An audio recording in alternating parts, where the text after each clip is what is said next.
আসসালামু আলাইকুম। প্রবাহ নিউজ টিভির দুপুরের সংবাদে আপনাদের স্বাগতম। সাথে আছি আমি তানজিলা ইসলাম। ফুলবাড়িয়ার সংবর্ধনা ও ইফতার মাহফিলে নবনির্বাচিত এমপি অধ্যক্ষ কামরুল হাসান মিলন বলেছেন, উত্তর দক্ষিণ বিভক্তি ভুলে উপজেলার সার্বিক উন্নয়নে সবাইকে ঐক্যবদ্ধ হতে হবে।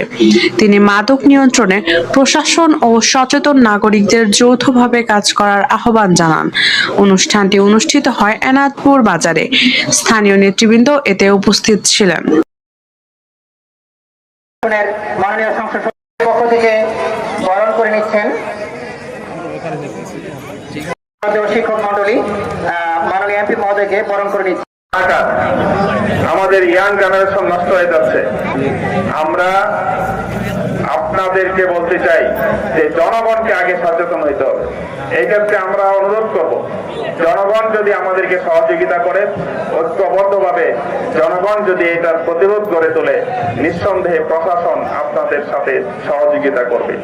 আমরা এই মাদকের বিরুদ্ধে আমরা দৃঢ় অবস্থান ঘোষণা করছি। এই মাদক থেকেই সন্ত্রাস, চাঁদাবাজি, হত্যা, ধর্ষণ, খুন, যাবতীয় অন্যায় অপকর্মের মূল কেন্দ্রভূমি হচ্ছে মাদক।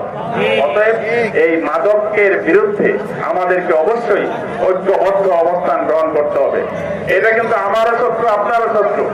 আপনি দেখেন, আমার ছেলে যদি মাদকাসক্ত হয়, আপনি মনে করবেন যে ওটা তো ওনার ছেলে।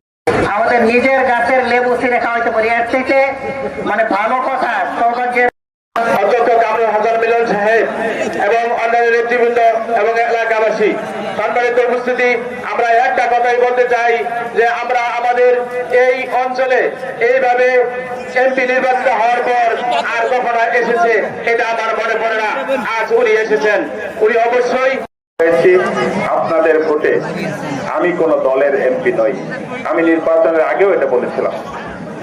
আমি দলের এমপি নাই, আমি সমস্ত দল মত এবং আদর্শ, ধর্ম, বর্ণ সমস্ত জনগণের এমপি হিসেবে আমি ভূমিকা রাখতে চাই। এই ক্ষেত্রে আপনাদের আমি সহযোগিতা কামনা করি। 2 নম্বর হচ্ছে, আমি ফুলবাড়িয়া একটা যে বিভক্তি, যে উত্তর আর দক্ষিণ, দক্ষিণে এমপি হইলে উত্তরে উন্নয়ন হবে না, উত্তরে এমপি হইলে দক্ষিণে উন্নয়ন হবে না। আমি কিন্তু নির্বাচনের পরে প্রথম উপজেলা পরিষদের সামনে আমি এই কথাটা বলেছিলাম, আমি উত্তর, দক্ষিণ, পূর্ব, পশ্চিম সব মুছে দিতে চাই। আমি এক ফুলবাড়িয়া, ঐক্যবদ্ধ ফুলবাড়িয়া গড়ে তুলবো ইনশাআল্লাহ। আমার ইতিমধ্যেই